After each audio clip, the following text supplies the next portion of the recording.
এই বাংলার জমিনে কায়েম হোক, আমরা চাই কি চাই না? আল্লাহর আইন দিয়ে সংসদ ভবন চলুক, চাই কি চাই না? আল্লাহর কোরআন দিয়ে এদেশের ক্যান্টনমেন্ট গুলা চলুক, আমরা চাই কি চাই না? এজন্য ভোট চুরি হোক, এটা আমরা চাই না, ঠিক কিনা? সামনে নির্বাচন, আল্লাহ তাআলা একটা সুষ্ঠু নির্বাচন যেন আমাদের দেশে হয়, তুমি তৌফিক দাও।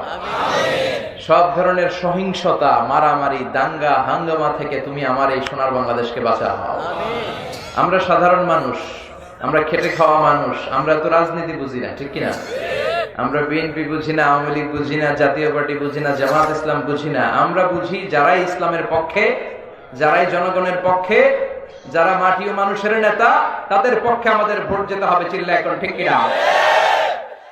আপনার ভোট এটা আমানত।